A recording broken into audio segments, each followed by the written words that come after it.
저는 성경에서 제일 부러운 사람이 두 명이 있습니다. 한 명은 엘리야고 한 명은 에녹입니다. 왜 그렇겠습니까? 죽음을 맛보지 않고 승진한 두 사람.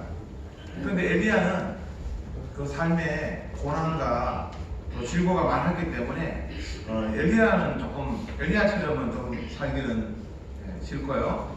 근데 에녹은 그냥 삶이 단순한 것 같은데 하나님께 성전을 받았으니까 에녹처럼 되고 싶다, 그런 부러운 마음이 있습니다.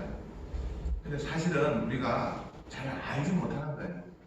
왜냐하면 이 에녹이 왜 성전하였을까? 그 에녹 속에 저는 큰 비밀이 숨겨져 있다고 생각합니다. 왜냐하면 노아도 있잖아요. 노아 같은 사람도 의인도 성전하지 않았습니다. 또 셋도 있고 에노스도 있고 그런 사람들이 성전하지 않았는데 왜 에녹만이 성전을 하였을까? 그 속에 어떤 뜻이 있을까? 그래서 우리가 이 에녹은 성경에도 보니까 오늘 본문에 뭐라고 했습니까? 에녹은 무드셀라를 낳은 후 300년을 하나님과 동행하며 자녀들을 낳았고, 그리고 24절에 에녹이 하나님과 동행하더니 하나님이 그를 데려가셨다. 그래서 에녹의 인생에 어떤 특별한 설명이 없습니다. 왜 에녹은 하나님께서 죽음을 맛보게 하지 않고 데려가셨을까? 저는 이 말씀을 조금 묵상하면서 좀 새로운 것을 많이 저도 정리하고 또 여러 주석들 또 신학 서적들을 보면서 하나님의 비밀이 여기 있다. 에녹이 이렇게 죽음을 맛보지 않고 성전한 것에는 하나님의 특별한 의미가 있다. 그 은혜들을 묵상들을 같이 나누고자 합니다.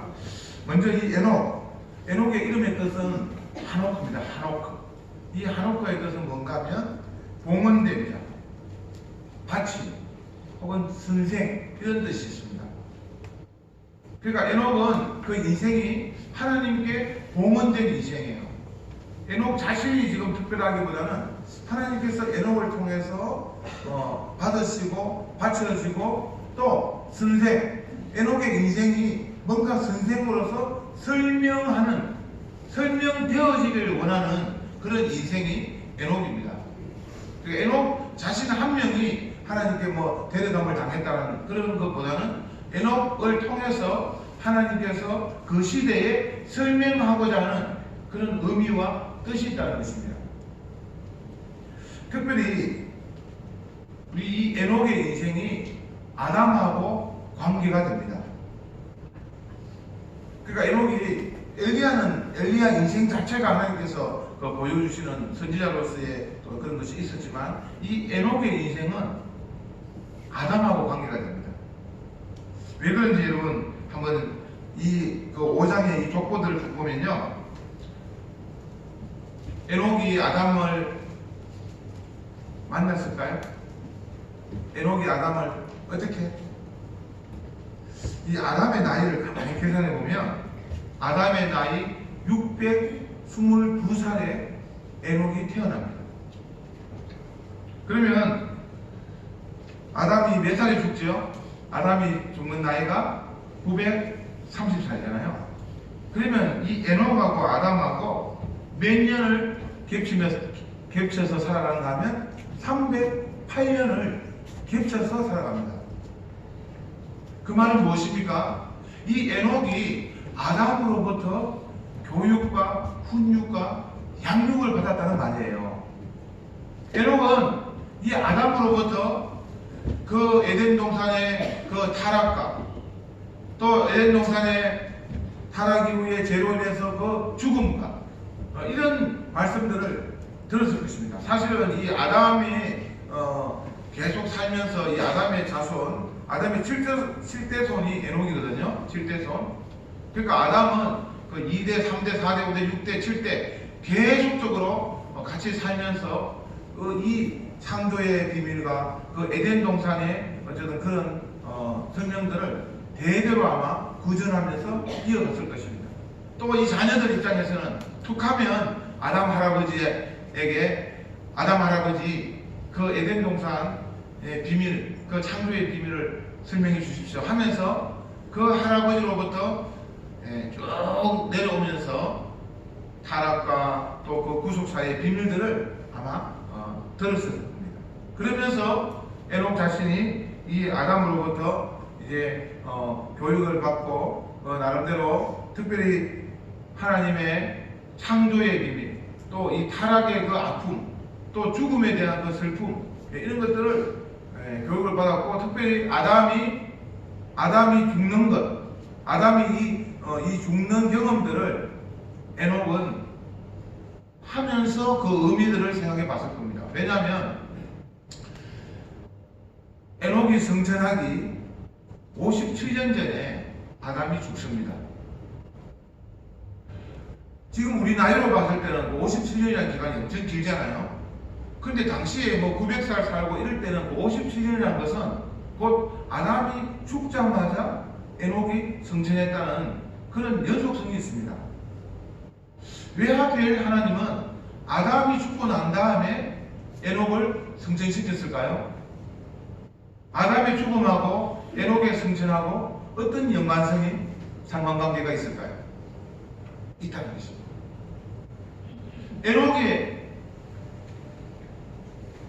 에녹은 늘 이 아담의 죽음을, 그리고 물론 에녹뿐만 아니라 당시에 나중에 또 설명하겠습니다. 무드세다라든지 당시에 아담의 자손들은 이 아담의 죽음을 특별한 의미로 아마 기다렸을 겁니다. 왜냐하면 사탄이 뭐라고 했습니까? 선악과를 범할 때에 사탄은 결코 죽지 아니하리라, 안 죽는다 했거든요. 그런데 하나님은 뭡니까? 선악과를 따먹으면 반드시 죽는다 했잖아요. 그래서 아담 할아버지가 죽느냐 안 죽느냐, 하나님의 말씀이 이루어지느냐 안 이루어지느냐, 사탄의 말이 맞느냐 안 맞느냐, 그것은 이 아담의 이 죽음의 과정을 통해서 이제 하나님 말씀이 이루어지는 것을 모두가 목도하고 경험하는 사건이 되는 것입니다. 그렇게 해서 아담은 죄의 사성 사망이에요. 죄의 결과로 아담이 죽게 됩니다. 그런데 아담이 죽은 후 57년 후에 에녹이 성천하게 됩니다. 에녹이 하나님 앞에 성천하게 됩니다. 이것은 무엇을 뜻할까요?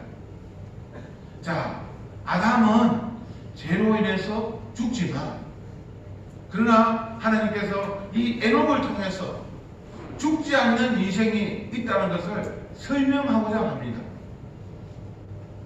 에녹을 통해서 비록 아담은 죄의 결과로 그 자손들이 죽게 되지만 이렇게 죽지 않는 인생이 너희들 가운데 있다. 다 죽는 것이 아니다. 우리 5장의 족보에 보면 8번이나 죽었더라 반복됩니다. 근데 에녹을 통해서 죽지 않는 인생이 있다. 하나님이 쓰시는 인생이 있다.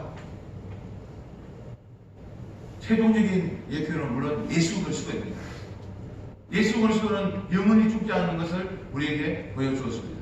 그러나 그것은 예수 그리스도뿐만이 아니죠. 예수님께서 무엇이라고 말씀하셨습니까? 나를 믿는 자는 죽어도 살겠고, 살아서 나를 믿는 자는 어떻게 해요? 영원히 죽지 아니하리라. 아멘. 우리가 비록 육체적으로는 노화되어서 죽지만 사실은 그 죽음은 우리에게 해당되는 것이 아니에요. 영원히 죽지 아니하리라. 영원한 생명. 하나님께서는 에녹을 통해서 첫 번째 예표를 우리에게 보여주었습니다. 아담은 죽지만은, 그러나 사실 너희들의 인생은, 너희들이 나와 동행하면, 너희들이 나와 함께 살면, 너희들이 나의 말씀과 나의 뜻을 온전하게 지키며 살면 너희들은 죽지 아니하는 인생이 될 것이다. 그것을 하나님은 에녹을 통해서 설명하셨습니다.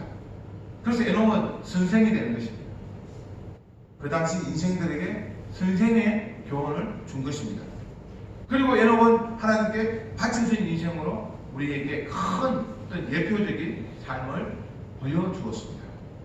그래서 우리는 오늘 에녹을 통해서 나도 죽지 않는 비결, 죽지 않는 인생을 살아야 되겠구나. 나도 에녹처럼 단순히 죽음 맛보지 않고 승천하는 것이 문제가 아니라 이 하나님과 동행하면서 하나님과 더불어 살다가 또 하나님 품에 안기는 그런 복된 인생이 되면 좋겠다.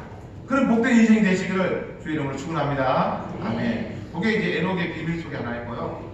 두 번째 에녹의 비밀은 바로 22절에 우리 22절 같이 읽습니다. 시작.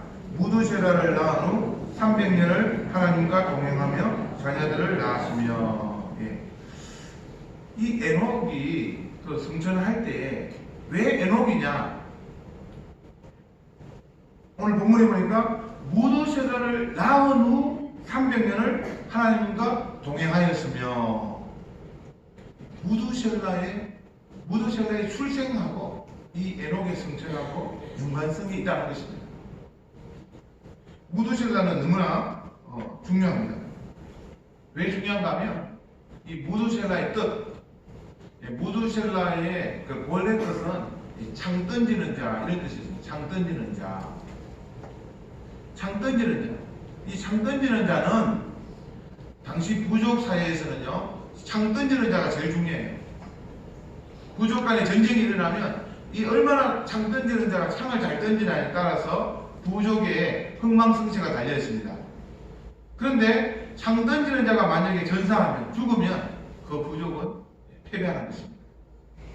그래서 창 던지는 자가 죽으면 그 부족은 멸망한다. 그런 뜻과 함께 이 무두셀라는, 무두라는 것은 이 죽음이라는 그 히브리어 단어가 있고 셀라는 보낸다는 뜻이 있어요. 그 말은 뭔가 하면 너가 죽으면 그 부족은 멸망한다 이런 뜻이 있어요. 자, 근데 무두셀라의 이름은 누가 지었습니까? 누가 지었을까요? 보통 이름은 예전에 누가 지었습니까? 아버지가 지었잖아요. 아버지가 누구예요?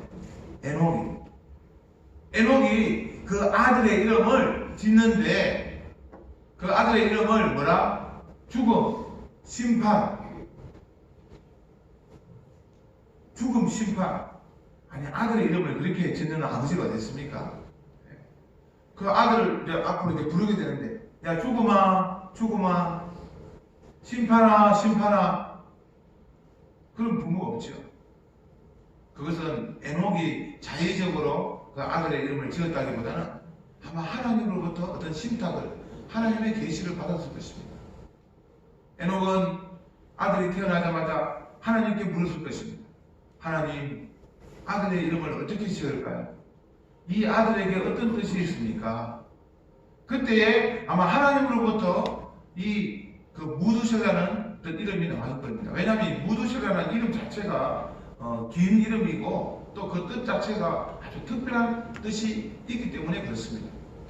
죽음, 심판, 이런 단어들이 하나님께로부터 주어졌다는 것은 아마 에녹은 이 무두셀라를 통해서 어떤 하나님의 어떤 계시, 어떤 계시예요? 곧 심판이 있을 것이다. 왜냐하면 당시에 가인의 자손, 셋의 자손이 우리 서로 섞여서 막 결혼하게 되잖아요. 세상이 타락하게 되잖아요. 부패하게 되잖아요. 강포하고 폐괴하고, 옛날 성경에는 강포하고 폐괴했다는 그런 말씀이 있습니다. 그런 세상을 보면서 하나님께서는 이 에녹을 통해서 심판의 메시지, 이 세상은 곧 심판할 것이다, 그것을 무두셀라라는 이름을 통해서 계시해 주신 것입니다. 그래서 에녹의 인생은 무두셀라가 태어나는 것부터 이제 완전히 달라지는 것입니다. 왜 달라집니까? 이 아들의 이름이 이제 죽음, 심판이다. 그러면 만약에 아들이 있잖아요. 큰 병에 걸려서 누웠다고 생각해 보십시오. 그럼 아들이 죽으면 세상은 심판받는 거예요. 그렇죠? 그래서 에녹은 그 아들의 인생을 보면서 하나님, 언제 심판이 있습니까? 혹시 우리 아들이 혹시 이 병으로 죽으면 그때 심판이 있습니까? 그래서 에녹의 인생은 우리 신학적으로 늘 죽음과 심판을 예비하면서, 죽음과 심판을 늘 간직하면서 살아가는 인생, 그런 인생을 우리가 신학적으로 뭐라고 했습니까? 제가 금방 답을 이야기했는데 종말론적인 인생이에요. 종말론적인 삶을 사는 것입니다. 에녹은 무드셀라가 태어난 이후부터 늘 심판을 기억하며 언젠가 하나님께서 이 무드셀라가 죽을 때에 죽음과 함께 심판이 있을 것이다. 무드셀라의 죽음과 심판은 연결된다. 그것을 늘 기다리면서 에녹은 살아갔을 겁니다. 종말론적인 삶이죠. 그 심판이 있는데 함부로 세상을 허탕하고 세상을 낭비하면서 살 수는 없지 않겠습니까? 그래서 하나님과 동행하는 것입니다. 에녹이 여기서 하나님과 동행하였더라. 하나님과 동행하더니 이 동행이라는 이 단어도 그냥 단어가 아니에요. 이 동행이라는 단어는 그 히브리어로 보면 하제크라 해가지고 할레크라 해가지고 자신의 뜻을 늘 하나님께 맡기면서 하나님과 함께 한 걸음 한 걸음 옮겨놓는 삶, 그것이 바로 할레크라는 단어입니다. 그러니까 에녹이 하나님과 동행했다는 것은 그 하나님과 이 걸음을 맞추면서 하나님의 뜻을 물어가면서 하나님의 기쁨이 되는 그런 삶을 살았다. 이것이 동행입니다. 그래서 에녹은 무드셀라를 낳고 난 다음 그 인생 자체가 늘 하나님께 맡기며 하나님의 그 뜻에 순종하며 하나님 한 걸음 한 걸음 그 하루하루를 하나님과 함께 더불어 살았던 인생이 동행한 삶이었고 그것이 바로 종말론적인 삶입니다. 그래서 하나님은 그 동행한 삶 가운데서 하나님께서 하나님의 나라로 에녹을 죽음을 맛보지 않게 하고 성천케 한 것입니다. 그래서 이 무드셀라의 그 인생은 에녹의 인생에서 너무나 중요한 인생이었어요. 여러분들이 혹시 지금 설교를 들으면서 목사님 너무 좀 비하하는 거 아니야? 너무 좀 확대하는 거 아니야? 네, 그렇게 생각할 수가 있어요. 그죠? 네, 눈빛을 보니까 지금 50분이 지금 그렇게 생각하고 있을 것 같아요. 네. 그러나 성경은 성경으로 풀라고 했어요. 제가 그냥 추측으로 해석할 수는 없습니다. 이 성경 해석의 실마리가 어디 있는가 하면 유다서에 있습니다. 유다서 1장 14절. 유다서 이거 찾기 힘든데 제일 빨리 찾는 분 한번 성경 한번 읽어주시기 바랍니다. 유다서는 계시록 앞에 있습니다. 유다서 1장 14절 한번 읽어주세요.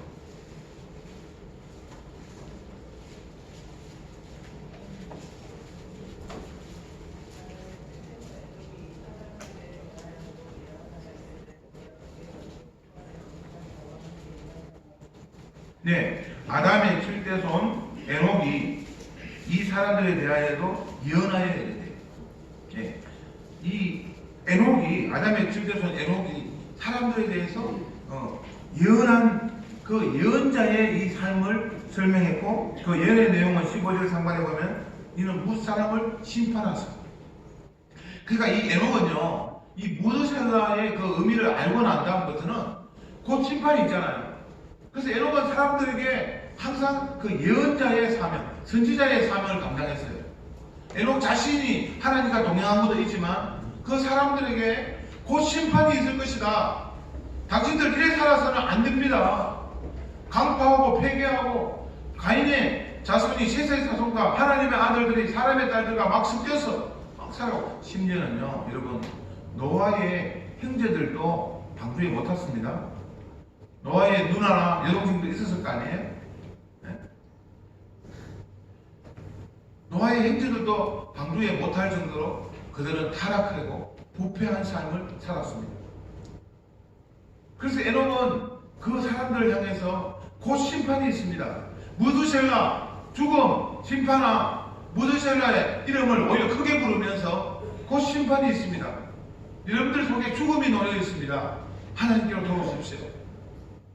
그렇게 에녹은 그 예언자의 기능을 감당했다고 유다서에 말씀하고 있습니다. 자, 그 다음에 무드셀라. 그런 에녹을 하나님이 데려가셨고 이 무드셀라는 또 어떤 삶의 비밀을 가지고 있을까요? 그리고 무드셀라 하면 딱 떠오르는 게 뭡니까? 최고로 장수한 사람이죠. 몇 살에 죽었어요? 969세.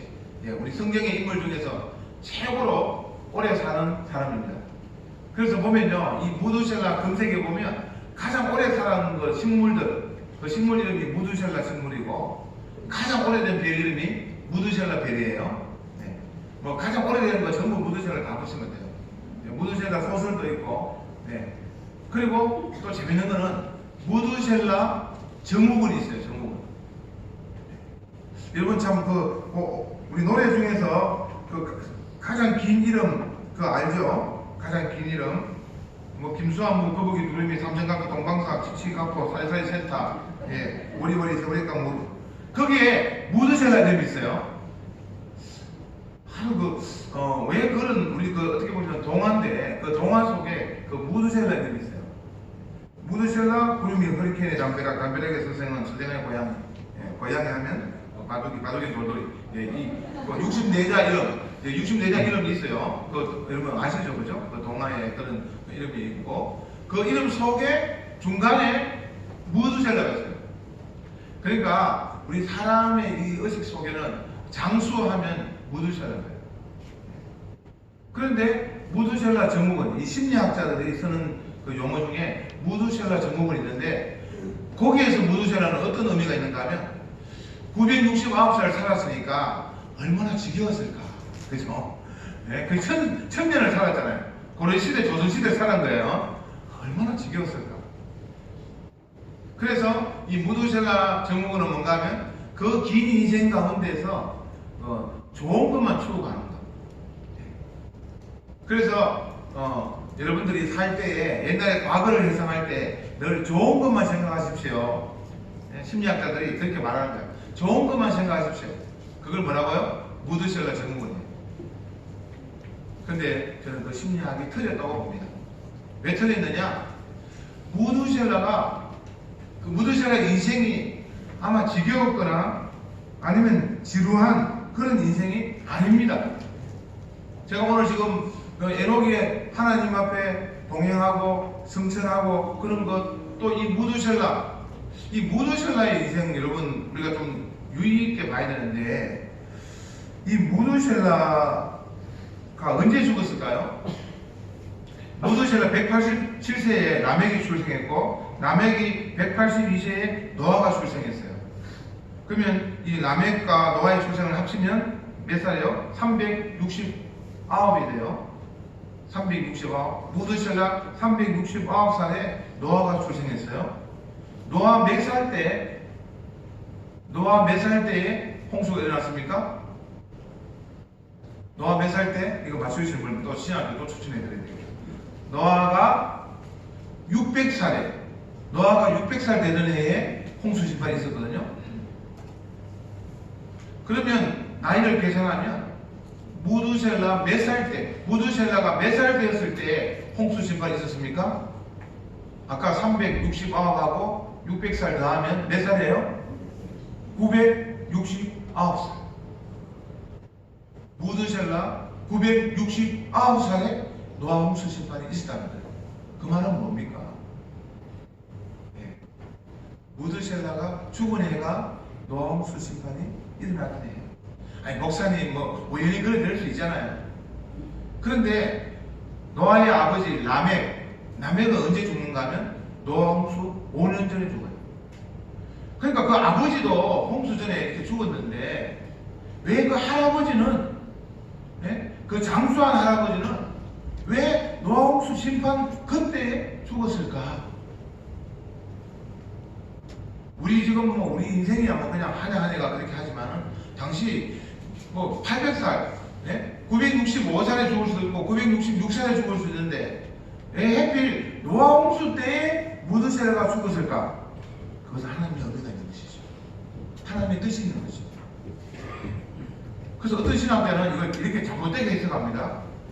무드셀라도 노아 홍수 때에 살고 있다가 홍수 심판할 때 거기도 노아 형제들처럼 같이 물이 휩쓸려 죽었다. 그건 정말 아닌 것 같아요. 그죠?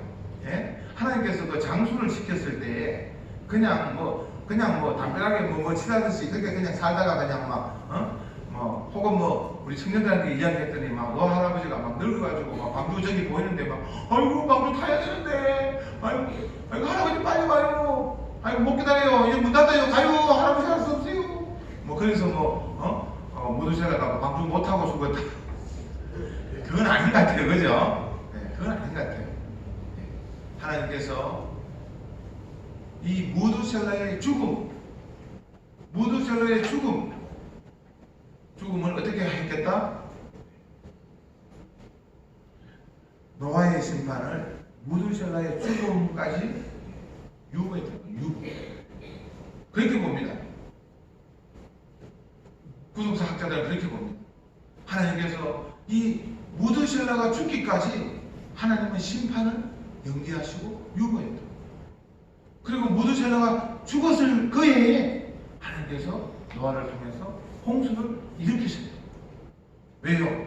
하나님은 한 명의 인생을, 그 구속사의 그 한 명의 인생을 그냥 겉으로 살게 하는 인생이 아니라 그 한 명의 인생을 지루하게 900년 살고, 그게 아니라 그 한 명의 인생을 보존하고 그 한 명의 인생을 끝까지 장수시키면서 심판을 유보하시는 그 하나님의 은혜의 사랑을 보여주셨다. 이렇게 보는 것입니다. 하나님은 그렇게 인생 한 명 한 명을 쓰신다는 것입니다. 무두셀라가 죽으면 심판이 왔다는 그런 뜻이 있어요. 그리고 이 무두셀라는 여러분, 아담과 243년을 같이 살았습니다. 그렇죠? 에녹 65세에 무두셀라가 태어났으니까, 아까 에녹이 308년을 아담과 함께 살았다 했죠? 그러면 무두셀라도 지금 243년을 아담과 함께 같이 살았다는 거예요. 여러분 좀 지루합니까? 지금 막 나이 이야기하고 하니까. 근데 소망 가지십시오. 여러분도 오래 살 수 있다는 그것만 생각하고 지금 소망 가져보세요. 무두셀라도 에녹처럼 아담으로부터 창조의 비밀, 타락의 비밀. 그리고 누구나 이 무두셀라는 369살에 뭐예요? 노아가 탄생하는 것도 목격하고, 특별히 300살에 300년을 무두셀라 낳은 후 300년을 에녹이 하나님과 동행했으니까 무두셀라는 그 아버지가 하나님과 동행하는 것을 300년 동안 지켜본 거예요. 태어나면서부터 이 아버지의 인생이 선지자와 예언자의 사명, 심판과 죽음을 설명하면서 하나님의 심판이 곧 임할 것이라고 선포하는 그 아버지를 보면서 무두셀라는 300년을 지켜봤습니다.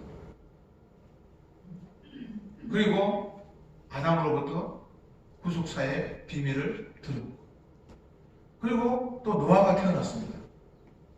그때에 특별히 무두셀라는 이 노아의 인생 가운데에 하나님의 심판이 있을 것이다. 그래서 그 아들로부터 노아의 이름을 뭐라고요? 이로. 우리 이제 하나님께서 새로운 세계를 준비하고 계시는구나. 그래서 노아가 하나님으로부터 방주를 지으라는 말을 들을 때에 무두셀라도 살아있었으니 오히려 무두셀라가 노아에게 이건 하나님의 분명한 계시다, 하나님의 뜻이다, 방주를 예비하라, 그렇게 말씀하셨을 것이고, 더구나 여러분 오늘 제가 시간이 없어서 아쉽습니다만 노아가 몇 살 때에 셈과 함과 야벳을 낳았죠? 몇 살 때? 500살. 요것도 아주 여러분 생각해 봐야 됩니다. 왜냐하면 당시에 100살 전후에 다 자녀를 낳거든요. 근데 노아는 왜 500살까지? 아마 노아는 결혼을 미뤘을 것입니다. 심지어 결혼을 안 하려고 했을 것입니다. 왜? 하나님의 아들들이 사람의 딸들과 막 혼합하고 막 죄로부터 막 오염하고 부패하고 강포한 걸 보면서 나도 혹시 이 가인의 딸하고 결혼할까 싶어서 아마 결혼을 미뤘을 가능성이 있습니다. 혹은 자녀를 안 낳으려고 했을 수도 있습니다. 그런데 500살 때에 셈과 함과 야벳을 낳았더라. 제가 볼 때는 무두셀라로부터, 할아버지로부터 어떤 교훈을 전달받았을 겁니다. 노아야, 믿음의 자손을 이어가야 해. 이 믿음의 자손이 온 인류의 새로운 조상이 되는 거야. 그 자손으로부터 메시아가 태어날 거야. 이런 무두셀라의 어떤 풍육과 또 양육을 통해서 노아는 방주를 예비했고 또 노아 방주 지을 때 할아버지도 계셨잖아요. 할아버지가 아마 그 방주에 여러 가지 또 그런 하나님의 뜻을 같이 나누면서 방주를 지었을 겁니다. 그리고 그 무드샬라가 죽었을 때에 죽고 난 이후에 하나님께서 노아 무롱수 심판을 내리시겠습니다. 그 죽음까지 기다리셨다는 거예요. 왜냐하면 여러분 제가 또 이렇게 해석하는 이유는 그 노아에게 이제 그 노아의 그 앞에 우리가 창세기 보면 그 6장에 보면 그들의 날이 120년이 되리라. 그 120년 스타트가 참 애매한 겁니다. 120년 스타트가 애매한 거예요.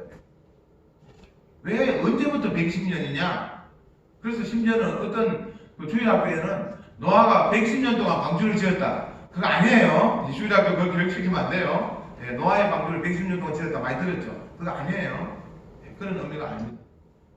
그 당시에 심판이 120년이 있을 것이라 했을 때에 그 스타트가 참 애매한 지점이 있는데 무드샬라의 죽음과 저는 관계된다고 봅니다.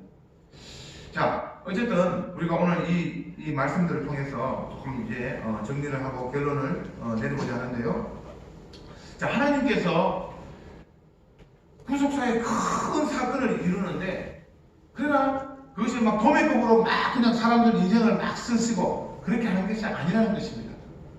하나님은 이 에녹 한 사람을 통해서 죽음을 맛보지 않게 하시고 하나님과 동행하면서 데려가는 그 한 인생을 우리에게 보여주면서 너희들 인생 한 명 한 명도 그런 인생이 되면 좋겠다.